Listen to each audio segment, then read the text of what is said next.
नमस्कार दोस्तों, मेरा नाम है भालचंद्र। ब्रह्मांड सिद्धि एस्ट्रो में आप सभी का स्वागत है। आज के इस वीडियो में हम चर्चा करेंगे कर्क राशि का जुलाई 2020 का संपूर्ण राशिफल। कैसे होंगे ग्रह योग, कैसे होंगे ग्रहों के राशिफल और वो आपके राशि पर किस प्रकार से परिणाम करने वाले हैं। ऐसे कौन से निर्णय हैं जो कि आपको लेने हैं, ऐसे कौन से निर्णय जो कि आपको डालने हैं, सभी के बारे में चर्चा इस वीडियो में हम करने वाले हैं।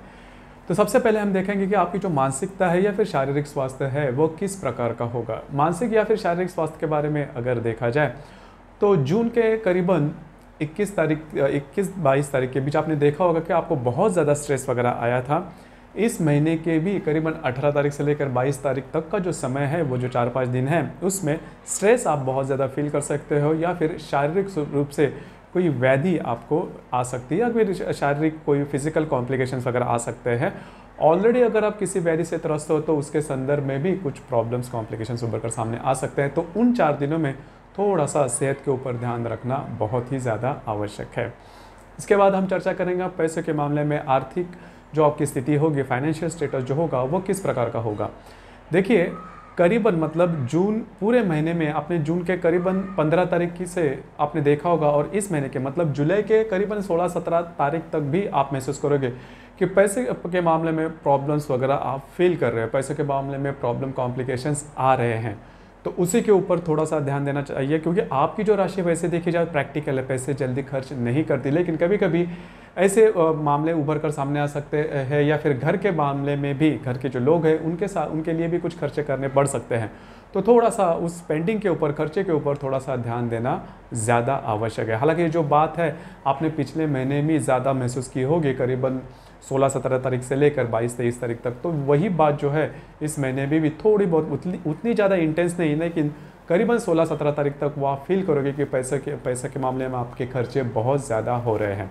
अब हम देखेंगे कि आपके, ये तो मैंने कहा कि आपके जो सेविंग्स पैसे होते हैं उसमें से जो खर्चे होते हैं उसके बारे में। अब हम देखेंगे कि आपके जो प्रत्यक्ष लाभ जिसे हम बोलते हैं, जैसे हम नौकरी करते हैं या फिर बिजनेस करते हैं, उससे आने वाला जो लाभ है उसके बारे में अगर सोचा जाए तो वो जो मतलब बात है वो काफ़ी अच्छी रहेगी।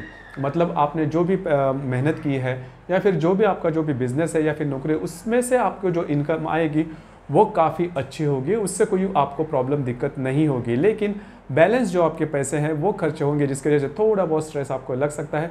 मोटे तौर पर अगर देखा जाए तो स्ट्रेस लेने की कोई भी ज़्यादा ज़रूरत नहीं है। इसके बाद हम चर्चा करेंगे आपके घर का जो माहौल है, फैमिली का जो सुख है, घर का जो सुख है वो किस प्रकार का होगा। घर के सुख के बारे में भी अगर देखा जाए तो काफ़ी अच्छा होगा, किसी भी प्रकार के स्ट्रेस या टेंशन आपको नहीं आएंगे। हालांकि आपकी जो राशि है वो फैमिली ओरिएंटेड ज़्यादा है, मतलब घर के लोग अगर खुश हो तो आपको कोई भी किसी भी प्रकार की प्रॉब्लम या दिक्कत नहीं होती। तो वही बात आप यहाँ पर भी फील करोगे कि घर के मामले में किसी भी प्रकार के प्रॉब्लम कॉम्प्लिकेशंस आपको बिल्कुल भी नहीं आएंगे, क्योंकि घर के हर जो लोग हैं उनके साथ आपकी जो हार्मनी है वो काफ़ी अच्छी दिखाई देगी, उसमें कोई बड़े प्रॉब्लम्स नहीं आएंगे। उसी प्रकार लव लाइफ के बारे में अगर देखा जाए, मतलब अगर आप किसी के प्रेम में है तो उनके संदर्भ में अगर देखा जाए तो लव लाइफ आपकी बहुत ही बेहतर बीतेगी। लव लाइफ में किसी भी प्रकार के प्रॉब्लम आपको महसूस नहीं होगा। हालांकि हार्मनी ही काफ़ी अच्छी देखोगे आपने मई जून में यह महसूस किया होगा कि आपकी जो लव लाइफ थी वो इतनी अच्छी नहीं चल रही थी, इसमें प्रॉब्लम वगैरह आ रहे थे या फिर कई मतलब जो कर्क राशि के व्यक्ति उन्होंने ब्रेकअप वगैरह भी फील किया होगा। लेकिन जुलाई का ये जो पूरा महीना है उसमें आपकी लव लाइफ की जो हार्मनी है वो बहुत ही अच्छी देखी जाएगी, उसमें किसी भी प्रकार के प्रॉब्लम नहीं आएंगे। हालांकि महीने में 1-2 दिन ऐसे होंगे जिसमें छोटी मोटी तू में होती है, उसके बारे में मैं आगे कहूँगा कि कौन से वो दिन हैं, लेकिन मोटे तौर पर अगर देखा जाए तो ऐसी कोई प्रॉब्लम नहीं। दूसरी ज़्यादा महत्वपूर्ण बात, अगर आप शेयर मार्केट से डील करते हो या फिर ऐसे किसी संस्था से जहाँ पर लक ज़्यादा महत्वपूर्ण होता है, तो ये जो संपूर्ण महीना है आपके लिए बहुत ही ज़्यादा शुभ फलदायी होगा। तो बहुत अच्छा दिन है, बहुत अच्छा ये पूरा कालावधि, इसका पूरी तरह से लाभ भी लेना। इसके बाद हम चर्चा करेंगे कि अगर आपकी शादी हुई है तो आपके जो वैवाहिक जोड़ीदार के साथ जो संबंध रहेंगे वो किस प्रकार से होंगे। तो उसके बारे में अगर देखा जाए तो उसमें पूरी तरह से हार्मनी तो नहीं दिखाई देगी, लेकिन पूरी प्रॉब्लम वगैरह भी नहीं दिखाई देगी। सिर्फ आपके जो वैवाहिक पार्टनर रहेंगे, जोड़ीदार होंगे, उनके सेहत के बारे में छोटे मोटे प्रॉब्लम कॉम्प्लिकेशंस आ सकते हैं। हालांकि ये जो बातें हैं वो छोटी मोटी रहेगी, जैसे कि आपने पिछले महीने में भी मतलब जून में भी ये महसूस किया होगा, उसी प्रकार से वो आपको महसूस होगा। लेकिन इससे ज़्यादा कोई चिंता करने की आवश्यकता बिल्कुल भी नहीं है। अब हम देखेंगे आपके करियर के बारे में। करियर के बारे में हम नौकरी के बारे में देखेंगे और बिजनेस या फिर व्यवसाय के बारे में भी देखेंगे। नौकरी के बारे में अगर देखा जाए तो वहाँ का जो वातावरण होगा वो काफ़ी अच्छा होगा। मतलब अगर आप तुलना करो जून महीने से अगर तुलना करो तो उससे बेहतर वातावरण आपको जुलाई में मिलेगा। हालांकि पूरी तरह से जैसे आप चाहते हो उस प्रकार से नहीं होगा, लेकिन किसी प्रकार की कोई बड़ी दिक्कत भी नहीं आएगी। उसी प्रकार अगर आप बिजनेस करते हो या फिर व्यवसाय करते हो, वहाँ पर की जो वातावरण होगा वो भी ठीक ठाक होगा, किसी भी प्रकार के प्रॉब्लम नहीं आएंगे। तो मोटे तौर पर अगर देखा जाए तो आपके लव लाइफ के बारे में, आपकी जो फैमिली सुख है उसके बारे में, या फिर आपके करियर के बारे में किसी भी प्रकार के बड़े प्रॉब्लम कॉम्प्लिकेशंस आपको इस महीने में नहीं आएंगे। सिर्फ जो मैंने शुरुआत में बात की कि आपके जो सेविंग की जो बातें हैं, सेविंग की जो रकम होगी उसमें आपको लग सकता है कि अचानक कुछ उसमें खर्चे निकल कर आए हैं, तो उसकी वजह से थोड़ी सी तकलीफ हो सकती है। और वो बात भी करीबन 17-18 तारीख के बाद कई महीनों में नॉर्मल भी हो जाएगी। अब हम चर्चा करेंगे ग्रह योगों के बारे में कि ऐसे कौन से ग्रह योग है वो बहुत ज़्यादा सटीक है या फिर उसके अनुभव आपको किस मतलब दिनों में आने के चांसेस ज़्यादा है। तो पहली बात हम बुध और मंगल का जो केंद्र योग है उसके बारे में चर्चा करेंगे। मंगल जो कि आपके भाग्य भाव में है, उसके साथ आपके व्यय भाव का जो बुध है वो वक्री होने जा रहा है, वो केंद्र योग करने जा रहा है और बुध वक्री भी है। तो ये जो कालावधि है वो 7 तारीख से लेकर 9 तारीख तक का है। तो इन 3-4 दिनों में ध्यान रखना बहुत ज़्यादा आवश्यक है। किसी भी प्रकार के डॉक्यूमेंटेशन के बारे में अगर बात हो या फिर सरकारी जो दफ्तर है उसके बारे में कोई डॉक्यूमेंटेशन के बात हो तो बिल्कुल भी नहीं करना। किसी भी बड़े जो दस्तावेज वगैरह होते हैं उस पर सिग्नेचर करने से पहले बहुत ज़्यादा सोचना, और किसी भी प्रकार के कमिटमेंट किसी को नहीं करना, प्रॉमिसेस नहीं करना, विटनेस बिल्कुल भी नहीं रहना। अगर आप कोई बड़े डिसीजन लेते हो तो फंसने के चांसेस बहुत ही ज़्यादा बनते हैं। अगर आप कहीं ट्रैवलिंग पर निकलते हो तो भी ध्यान देना आवश्यक है। अगर वो ट्रैवलिंग बहुत ज़्यादा महत्वपूर्ण है तो ही आगे जाना, अदरवाइज़ आप थोड़ा सा उसे पोस्टपोन करते हो, आगे बढ़ाते हो तो बात अच्छी हो सकती है। उसी प्रकार रवि और शनि का प्रतियोग भी होने जा रहा है। शनि जो कि आपके सप्तम भाव में है, उसके साथ आप ही के राशि में जो रवि आ जाएगा उसका प्रतियोग होने वाला है। उसका जो कालावधि है वो 19 तारीख से लेकर करीबन 21 तारीख तक का है। तो इसमें क्या होगा, इसमें खर्चे वगैरह हो सकते हैं और खर्चे बहुत ज़्यादा हो सकते हैं, अनवांटेड हो सकते हैं। जैसे कि आपने पिछले 1-1.5 महीने से देखा भी होगा कि आपके खर्चे जो है वो अनवांटेड हो रहे हैं। तो इन दिनों में भी ऐसे कुछ बात हो सकती है, लेकिन खुद पर थोड़ा सा नियंत्रण रखना ज़्यादा आवश्यक है, क्योंकि ये जो खर्चे होंगे वो आपके घरों के लोगों के लिए ही होने की संभावना है।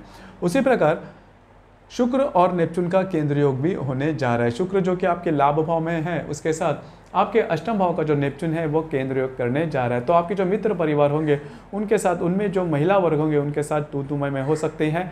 आपके जो घर के लोग हैं उनके साथ भी छोटी मोटी बातों को लेकर प्रॉब्लम कॉम्प्लिकेशंस हो सकते हैं, तो ध्यान रखना बहुत ही ज़्यादा आवश्यक है।